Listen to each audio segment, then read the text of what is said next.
দেখেন আমালান সালেহা কি? আল্লাহ নির্দেশ দিচ্ছেন আল্লাহ ব্যতীত অন্য কারো ইবাদত করবে না, অতএব আল্লাহর ইবাদত করা এটাই হলো আমালান সালেহা। বুঝেন নাই? সৎকর্ম, আল্লাহর ইবাদত গোলামি করাটাই আমালান সালেহা, সৎকর্ম। ওয়াবিল ওয়ালিদাইনি ইহসানা, পিতামাতার প্রতি সদ্ব্যবহার করা এটাই হলো সৎকর্ম। বুঝছেন না বুঝেন নাই? আমরা কি করি? আমালান সালেহা, সৎকর্ম, সৎকর্ম, এই সৎকর্ম। কিন্তু সৎকর্ম যে মানুষের জন্য কোনটা কোনটা, কি কি সৎকর্ম, এই আলোচনা সাধারণত করে না, দেখিয়ে দেয় না এটা সৎকর্ম, এটা সৎকর্ম, এটা সৎকর্ম, এটা সৎকর্ম, এটা সৎকর্ম। আপনি যে প্রাসঙ্গিক নিয়ে আলোচনা করেছেন তার পরবর্তীতে প্রাসঙ্গিকগুলো নিয়ে আলোচনা করবেন, লোকেদের অন্তঃকরণে ঢুকে যাবে যে এই কি কি সৎকর্ম। আল্লাহ সুবহানাহু ওয়া তাআলা সূরাতুন নিসার 36 নম্বর আয়াতে আল্লাহ বলেন ওয়া'বুদুল্লাহ। তাছাড়াও সূরাতুল বাকারার 83 নম্বর আয়াতে আল্লাহ 8টা সৎকর্মের কথা বলেছেন। আল্লাহ তা'বুদু ইল্লা ইয়াহু ওয়া বিল ওয়ালিদাইনি ইহসানা, সেখানেও আল্লাহর ইবাদতের কথা বলেছেন, পিতামাতার প্রতি আনুগত্যশীল হতে বলেছেন। এভাবে মোট 8টা কথা আল্লাহ সুবহানাহু ওয়া তাআলা বলেছেন সূরাতুল বাকারা 83 নম্বর আয়াত। সূরাতুন নিসার 36 নম্বর আয়াতে আল্লাহ বলেন ওয়া'বুদুল্লাহ, আল্লাহর ইবাদত করবে। ওয়ালা তুশরিকু বিহি শাইআ, আল্লাহর সাথে তোমরা কাউকে শরীক করবে না। তাহলে ইবাদত করবেন কার জন্য? লোক দেখানোর উদ্দেশ্যে? লোক দেখানোর উদ্দেশ্যে? জুমার সালাত আদায় করেছেন তাই প্রচার করার জন্য? হজ করে এসেছেন মানুষের কাছে প্রচার করার জন্য? হ্যাঁ, জুমার সালাত আদায় করার পরে কয়েকজনকে নিয়ে সেলফি তুলে পোস্ট করছেন জুম্মা মুবারক। এটা আরেকটা মানসিক সমস্যা, মানসিক রোগ। যেটা আল্লাহর জন্য করবেন, বিশ্বাস করবেন, ওটা করার জন্য আপনার ওই ধরনের চিন্তা ধ্যান ধারণা আসবেই না। এটা আসবেই না। আর যেটা আল্লাহর জন্য হবে না, শয়তান দ্বারা পরচিত আপনি, ওটা আপনার পরচনামূলক আল্লাহর সাথে রিয়া করার জন্য, আল্লাহর সাথে অহংকার করার জন্য, শিরক, এই ছোট শিরক ঢুকানোর জন্য শয়তান আপনাকে পরচিত করেছে, আপনি সেই দিকে ঝুঁকে পড়েছেন। অথচ আল্লাহ একাধিক আয়াত আল্লাহ আপনাকে বলছেন ওয়া'বুদুল্লাহ, আল্লাহর ইবাদত করবে। আর কি করবে? ওয়ালা তুশরিকু বিহি শাইআ, আল্লাহর সাথে দুনিয়ার কোনো কিছু, কোনো বস্তু, শাইউন মানে বস্তু, শাইউন মানে কিছু, বস্তু, কোনো কিছুর সাথে, কোনো বস্তুর সাথে আল্লাহর সাথে শরীক স্থাপন করা যাবে না। এরপর আল্লাহ বলেন, এখানেও বলছেন ওয়াবিল ওয়ালিদাইনি ইহসানা। চিন্তা করেন তো, সূরাতুন নিসা 36 নম্বর আয়াতে আল্লাহর ইবাদতের পরেই কার জায়গা রাখছে? কার জায়গা বুঝেন না এখনো? পিতামাতার ওয়াবিল ওয়ালিদাইন, বিররুল ওয়ালিদাইন, ওয়াবিল ওয়ালিদাইন, পিতামাতা, বিল ওয়ালিদাইন, ওয়াবিল ওয়ালিদাইন, বিররুল ওয়ালিদাইন, সব পিতামাতার কথা।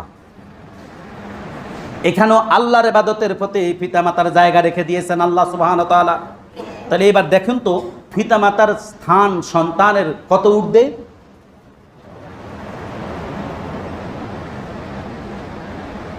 তোমার পিতা তোমার প্রতি সন্তুষ্ট, এক শব্দ উত্তর মুহাম্মদ সাল্লাল্লাহু আলাইহি ওয়াসাল্লাম বলছেন, তোমার পিতা তোমার প্রতি সন্তুষ্ট, হাদিস আসছে তুমি জান্নাতি। আরেক হাদিসে আসছে তোমার পিতা মাতা তোমার প্রতি সন্তুষ্ট, তুমি জান্নাতি। আর তোমার পিতা তোমার প্রতি অসন্তুষ্ট, তুমি জাহান্নামী। তোমার পিতা মাতা তোমার প্রতি অসন্তুষ্ট, তুমি জাহান্নামী। দুটো হাদিস আছে। একটা হাদিসের মধ্যে আসছে শুধু পিতার কথা, তোমার পিতা তোমার প্রতি সন্তুষ্ট, তুমি জান্নাতি।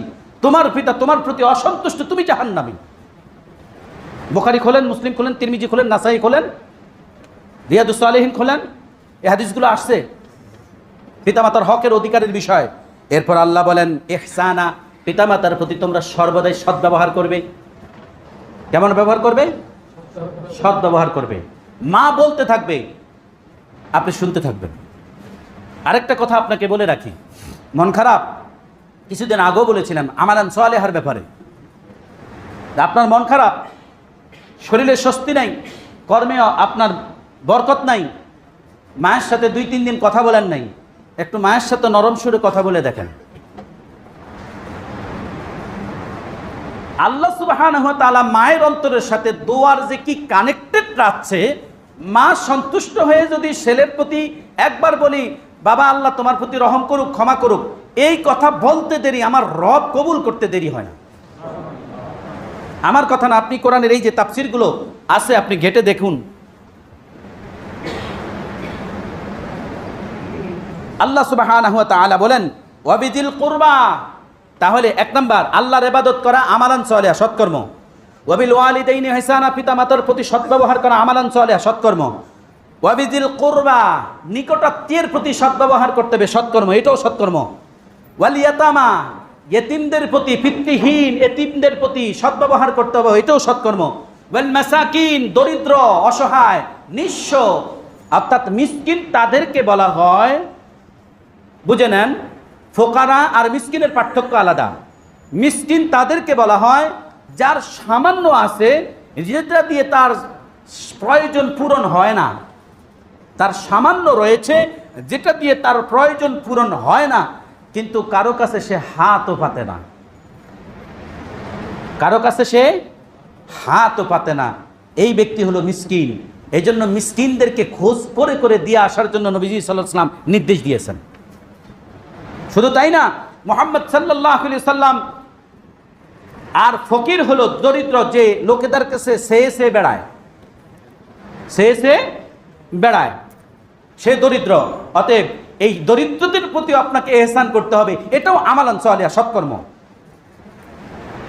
এটাও কি আমালান সালিহা সৎকর্ম। আল্লাহ সুবহানাহু ওয়া তাআলা সহিহুল বুখারীতে ইবনে আব্বাস রাদিয়াল্লাহু তাআলা থেকে বর্ণিত হাদিসের মধ্যে এসেছে, সৎকর্মগুলোর মধ্যে আমি তো এতক্ষণ কোরআন থেকে বলেছি, দুটি হাদিসের উদ্ধৃতি রয়েছে। নবীজি সাল্লাল্লাহু আলাইহি সাল্লামের কাছে একজন মহিলা এসে বললেন, ইয়া রাসূলুল্লাহ, আমার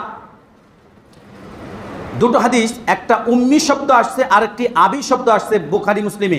ফাকালাত ইন্নী উম্মি নাদারতু আন তাহুজ্জু, যে আমার মাতা হজ ফরজ হয়েছে কিন্তু তিনি হজ করতে সামর্থ্য নয়, হজ করতে তাহুজ্জু হাত্তা মাতাত, কিন্তু তিনি হজ করতে সক্ষম না। লম্বা ব্যাখ্যা রয়েছে, যে আরও অনেকগুলো হাদিসের উদ্ধৃতি রয়েছে। অন্য হাদিসের মধ্যে আসছে তিনি সাওয়ারির উপর বসতে সক্ষম না, আরেকটা হাদিসের মধ্যে আসছে আমার মাথা হজ ফরজ হয়েছে কিন্তু তিনি হজ করতে সক্ষম নয়, তিনি হাঁটতে পারবেন না। আল্লাহ রাসূল সাল্লাল্লাহু আলাইহি সাল্লাম তিনি জিজ্ঞেস করলেন, আমি কি আমার মাতার পক্ষ থেকে হজ করে দিতে পারি? ক্বালা, নবীজি সাল্লাল্লাহু আলাইহি সাল্লাম, নাআম, হ্যাঁ, হুজ্জি আনহা, তুমি তার পক্ষ থেকে হজ আদায় করো। নবীজি অনুমতি দিয়েছেন। এর কারণেই বদলি হজ এসেছে, এর কারণেই বদলি হজ এসেছে, এর কারণেই বদলি ঋণ আসছে, যে আপনার পিতা মারা গিয়েছে, ঋণ রেখে গিয়েছে, আপনার জন্য যা রেখে গিয়েছে পিতার ঋণ পরিশোধ করা সন্তানের উপর ওয়াজিব, আবশ্যক। আর এখন সন্তান বলে কি, বাপের ঋণ বাপে রেখে গেছে, আমি কেন দেব? আছে না নাই?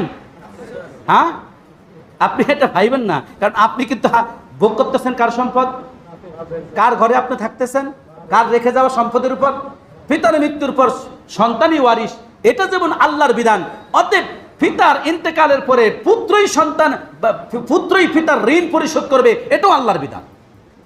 আর এই ঋণ পরিশোধ করাটাই হলো আমালান সালিহা, বুঝেন নাই? এবং পিতার পক্ষ থেকে হজ আদায় করে দেওয়াটাই হলো আমালান সালিহা, সৎকর্ম। আল্লাহ সুবহানাহু ওয়া তাআলা তার হাবিব সাল্লাল্লাহু আলাইহি সাল্লাম বলেন, আরাইতি লাউ কানা আলা উম্মিকি দাইনুন আকুনতি কদি তাহা।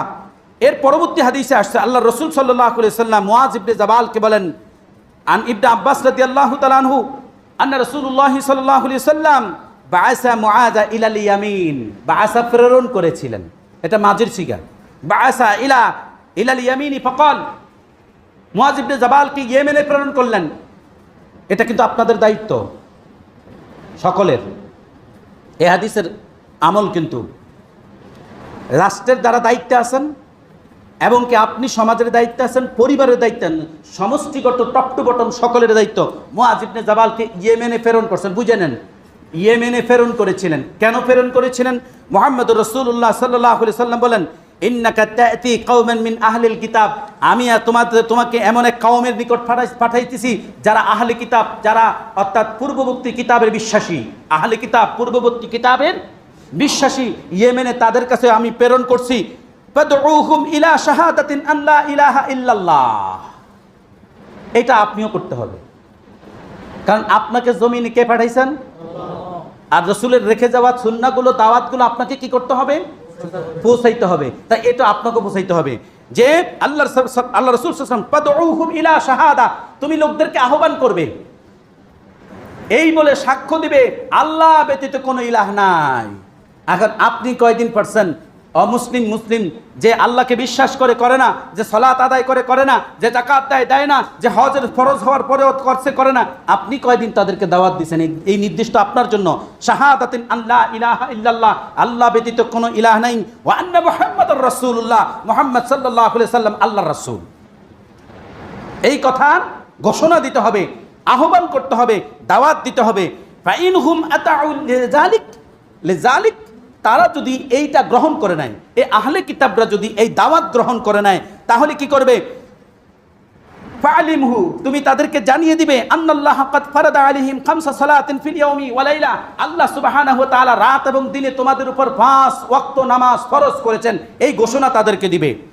এরপর মুহাম্মদ সাল্লাল্লাহু আলাইহি ওয়াসাল্লাম বলেন ফাইনহুম আতাউকা লিযালিক, তারা যদি এটাও গ্রহণ করে নেয়, ফালিমহু, তুমি তাদেরকে জানিয়ে দাও আন্নাল্লাহ ক্বাদ ফারাদা আলাইহিম সাদাকা, আল্লাহ তোমাদের উপর সাদাকাতুল যাকাত তোমাদের উপর ফরজ করেছেন। ক্বাদ ফারাদা, অবশ্যই ফরজ, আলাইহিম সাদাকা, তোমাদের উপর সাদাকা প্রদান করা, তুখাজু মিন আগনিয়াইহিম, যা দরিদ্রদের কাছ থেকে তুমি গ্রহণ করবে, ফাতুরাদ্দু ফি ফুকারাইহিম, এবং ফুকারা বুঝতে পারছেন তো, দরিদ্রদের মাঝে তুমি সেটা বন্টন করে দিবে।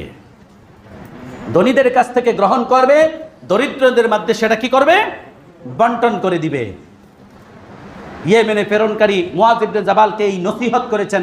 অতএব এই নসিহত আল্লাহর হাবিব সাল্লাল্লাহু আলাইহি ওয়াসাল্লাম সাহাবায়ে কেরামকে দিয়ে গেছেন।